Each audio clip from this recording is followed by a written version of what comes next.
बैठ विराज। लाओ एक श्री जी का प्रसादी, सफेद चादर उड़ाओ। हाँ बेटा।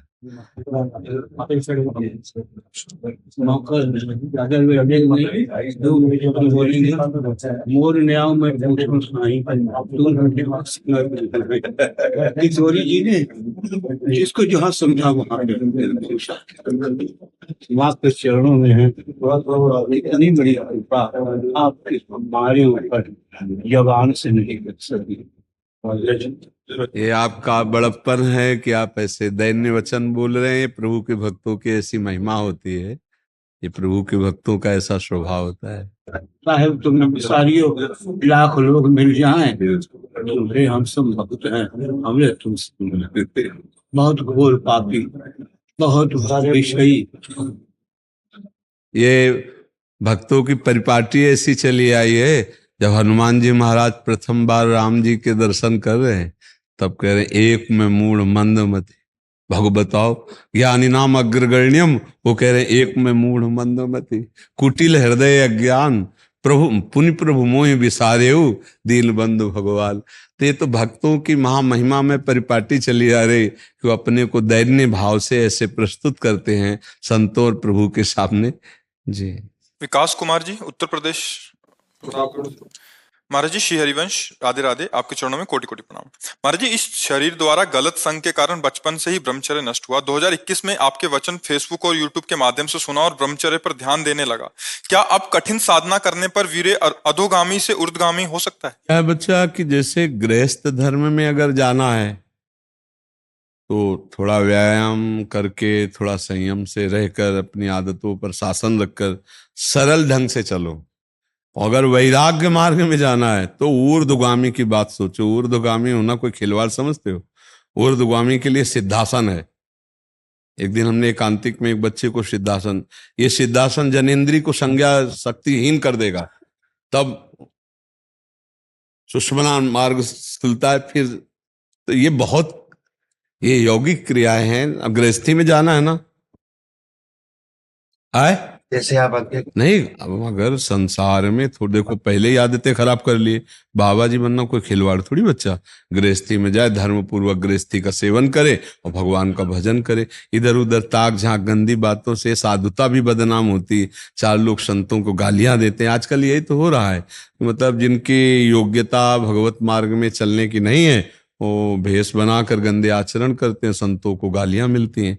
तो हमें लगता है गृहस्थी में जाना चाहिए। अब नम्र उपाय करना चाहिए जिससे आपका पुरुषत्व बना रहे और आप गृहस्थ धर्म में चलें। तो जैसे कुछ औषधियां आयुर्वेदिक ले ली, दंड बैठक है, 1-2 किलोमीटर दौड़ लगा लिया, गंदे चित्र मत देखो, गंदा चिंतन मत करो, गंदी क्रिया पर शासन रखो, अच्छा जीवन व्यतीत हो। अभी 4 दिनों बाद ब्याह हो जाएगा, गृहस्थी धर्म में रहो, बढ़िया। एक तसल्ली, एक संतोष, एक विवेक ऐसे थोड़ा चला जाता है। पशुता वाली आदतें तो ठीक नहीं है, ठीक है ना। और ऊर्ध्वरेता वाली बातें भूल जाओ। ऊर्ध्वरेता बनना मतलब ये खिलवाड़ की बातें नहीं, होश उड़ जाते हैं। तपस्या साधना ऐसे थोड़ी होती। बहुत कठिन विषय बच्चा, बहुत कठिन विषय है वो। तुम सोचो भूख लगी तो भोजन कर लिया, तो तुम क्या जानो भूख का दर्द? भूख का दर्द उससे पूछो जिसको कई कई दिन भोजन नहीं मिलता भूख लगने पर। ऐसे ही जैसे सांसारिक आदमी, जब जो भूख लगी तब आपको मिल गया, तो साधु की पीड़ा को क्या जानो? केवल खाने पीना थोड़ी होता है, मन और इंद्रियों का वेग, इन वेगों को सह जाना बहुत बड़ी बात होती है। मतलब वेगों को सह जाना बहुत बड़ी बात होती है। वाणी का वेग, जनेन्द्रिय का वेग, उदर का वेग, नेत्रेंद्रिय का। अरे कितना कठिन है संसार की कटुता, प्रकृति की पूरी सहनशीलता रखना, और अंदर से विकारों का वो महान प्रबल वेग। तब लगता है हे भगवान, कैसे कैसे पार होगा, कैसे पूरा जीवन पार होगा। ये तो आतंक मचा रहे हैं मन बुद्धि। भगवान धीरे धीरे धीरे धीरे गुरुजनों की कृपा से वो फिर बाबा जी बनना मतलब खिलवाड़ लगे है। जैसे रेत का बांध है ना, रेत का बांध, ऐसे ब्रह्मचारी होता है। रेत का बांध अगर कहीं भी फूट गया तो पूरा बांध गया, ऐसा खेल है ये। बाबा जी हम कहते हैं कि अगर हिम्मत ना हो, थोड़ा भी गंदी बातें मन में हो, तो गृहस्थी में जाना चाहिए। बाबा जी कभी ये देख के नहीं बनना चाहिए खूब हलवा पूड़ी मिलती है, नहीं, ये देख के बाबा जी नहीं बनना चाहिए। तो आते फाड़ डालेंगे, गृहस्थी के अन्न के मोटे मोटे दांत, और भजन ना करोगे तो फाड़ डालेंगे हाथ, पक्का समझो। ये हलवा पूड़ी कोई साधारण बात नहीं, ये पचाला, और भजन करने वाले हलवा पूड़ी पाते भी नहीं, ये भी ध्यान रखना। हाँ, तो इसलिए हमें लगता है गृहस्थी में जाना उत्तम है। बाबा जी बनने में ऐसा नियम ले ले कि हम गलत नहीं करेंगे, चाहे हमारे को अपना प्राण त्यागना पड़े, तो आ जाए इस लाइन में। मर जाऊंगा पर गलत नहीं करूंगा, भूल न दे कुमारक पाऊं। देखो छोटी मोटी गलती तो सबसे, एक दो बार अगर कहीं हम फिसल रहे हैं तो दौड़ा के ही फिसलता है, पर अपने को संभाल ले। यह नहीं कि गलती प्रति गलती ऐसे करता चला जाए। हम मानते हैं कि एक दो बार हो सकता है कि दौड़ने में पैर फिसल जाए या कहीं ऐसा, तो हम उठें और उस चूक को सुधारें, ना कि उस गलती में पड़े रहें। नहीं तो ये साधुता का मार्ग बहुत ही पूरे जीवन जलना है। जैसे देखो 50 वर्ष तक ब्रह्मचारी रहा और 5 मिनट के लिए डाउन हो गया अपनी स्थिति से, तो पूरा मिट्टी में मिल गया। ऐसा है ये मार्ग, बालू का बांध नहीं, एक छेद हुआ पूरा सब। तो हमें लगता है साधुता का निर्वाह करना, अब ऐसे देखो खाना पीना और वो बात अलग है, जीवन व्यतीत करना, लेकिन साधुता का निर्वाह करना ये बहुत कठिन बात है। हमें लगता है कि जल्दी साधु नहीं बनना चाहिए, क्योंकि साधुता बहुत कठिन चीज है। 4 दिन निर्वाह थोड़ी करना, पूरे जीवन कोई मनोरंजन नहीं, पूरे जीवन कोई विलासिता नहीं, पूरे जीवन किसी से मिलना नहीं, पूरे जीवन केवल भगवान, केवल भगवान। सोचो जरा तुम, तो आप समझो बड़ा कठिन है साधु। तो साधु बनने की तो सोचना मत बच्चा, और संयम नियम से नम्र उपायों से चलो कि गृहस्थी लायक बने रहो, ठीक है।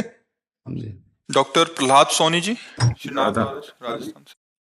राधे राधे महाराज जी। महाराज जी, शिक्षक के रूप में कार्य करते हुए शिक्षा में शोध कार्य इत्यादि का दायित्व निर्वहन करता हूं। 5-6 महीने से यूट्यूब फेसबुक के माध्यम से आपको सुन रहा हूं।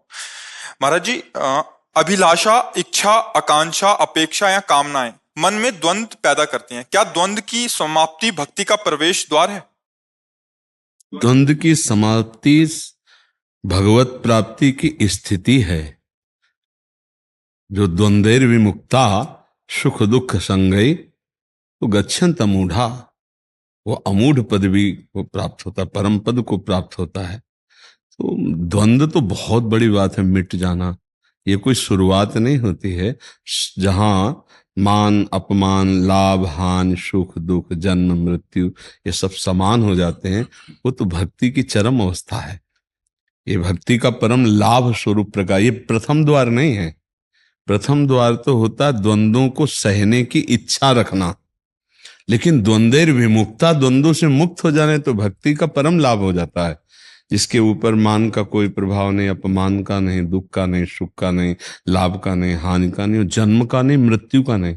जैसे ज्ञानी जन मोक्ष चाहते ना, तो भक्त जन प्रार्थना करते हैं कि मुझे नहीं चाहिए अर्थ न धर्म न काम रुचि, गति न चाहो निर्वाण, जन्म जन्म रति राम पद यह वरदान। मेरा बार बार जन्म हो पर मेरे रघुनाथ जी के चरणों में प्रीति हो। मुझे न अर्थ चाहिए, न धर्म चाहिए, न काम चाहिए, न मोक्ष चाहिए। भक्ति तो बहुत विशुद्ध स्वरूप है। तो ये जो द्वंद्वैर विमुक्ता है तो बहुत बड़ी स्थिति है। ये कोई साथ, देखो बातें बनाना अलग बात है, लेकिन जब हमारा कोई हमारे सन्मुख बिना किसी प्रक्रिया के, कोई हमने अपराध नहीं किया, कोई गलती नहीं की, और अपमान करे और हम मुस्कुरा के सह लें, ये बहुत बड़ी स्थिति होती। एक होता है शांत रहना, कि अब क्या करें, मतलब सहना पड़ेगा हमें, भगवान के मार्ग में चल रहे तो सहना पड़ेगा। ये भक्ति की प्रारंभिक सोच है। लेकिन उसको बुरा ही नहीं लग रहा है, सम्मान हो रहा है तो अच्छा नहीं लग रहा है, अपमान हो रहा तो बुरा नहीं लग रहा। जो बहुमान करे को मेरो के बहुमानत ना ही बढ़ाई, और जो अपमान करे को के हूं के अपमान नहीं लघुताई। ये तो बहुत बड़ी बात हो गई। तो ये भक्ति का चरम, ये कैसे समझ में आता है? जब हम सब में अपने भगवान को देखते हैं, जब सब जगह हमारे प्रभु विराजमान है, तो मेरा जो अपमान करने की लीला कर रहा है वो मेरा प्राणनाथ प्रीतम कर रहा है, जिसकी आराधना कर रहे हैं, तो हमें बिल्कुल बुरा नहीं लगेगा। जब इष्ट भाव सब में होता है तब ये द्वंद्वों से हम ऊपर उठ जाते हैं। तो सब में इष्ट भाव देखना इसके लिए तो भगवान कहते बहुनाम जन्म नावंते ज्ञानवान माम प्रपद्यते वासुदेवा सर्वमित। ऐसा महात्मा सुदुर्लभा, सब जगह वासुदेव का दर्शन करे ऐसा महात्मा तो बड़ा दुर्लभ। सब में भगवान का दर्शन किए बिना द्वंद्व विमुक्ता हो नहीं सकता। द्वंद्व बहुत भीषण है। भूख प्यास, लाभ हानि, मान अपमान, जय पराजय, दुख सुख, ये बड़े द्वंद्व हैं। जन्म मृत्यु। तो अब इन द्वंद्वों में समान रहना, ये तो केवल भगवत प्राप्त महापुरुष का, ये भक्ति की प्रारंभिक अवस्था नहीं, ये भक्ति की परिपक्व अवस्था है। प्रारंभ में तो सहना सीखता है, कभी कभी टूट भी जाता है, वो रो पड़ता है, भगवान से प्रार्थना कर पड़ता है, देखो हमें कितना सताया जा रहा है, हम कोई गलती नहीं, ये प्रारंभिक। लेकिन जो परिपक्व भक्त है वो भगवान से भी शिकायत नहीं कर सकते, वो अंतर ही अंतर में सहते रहते हैं। शांति अव्यर्थ कालत्वम विरक्तिर मान शून्यता आशा बंदा समुत्कंठा नाम गाने सदा रुचि। जो शांति, जो हमारा अपमान करे, जो हमें गाली, जो तिरस्कार करे, हम उसका भी मंगल मनाएं। अव्यर्थ कालत्वम, एक मिनट भी भजन के बिना व्यतीत ना हो, निरंतर भजन की वृत्ति। विरक्तिर, किसी भी अधर्म पूर्वक भोग भोगने की इच्छा ही ना होना। मान शून्यता, कोई कितना भी सम्मान मान दे बिल्कुल प्रिय ना होना, यह भागवतिक लक्षण है। संसारिक आदमी को मान प्रिय है, अपमान बुरा लगता है, लेकिन भागवतिक महापुरुष को अपमान प्रिय है और सम्मान बुरा लगता है। अब बोलो अपमान कैसे प्रिय होगा, है नहीं? यही भागवतिक महापुरुष का लक्षण। सम्मानम कल्याति घोर गर्लम नीचापमानम सुधा, श्री राधा मुरलीधरो भज सके वृंदावन मात्यज। सम्मान घोर विष के समान लगे और नीच पुरुषों द्वारा किया अपमान अमृत के समान लगे, और श्री राधा मुरलीधर का भजन करे, वो महापुरुष कहा जाता है।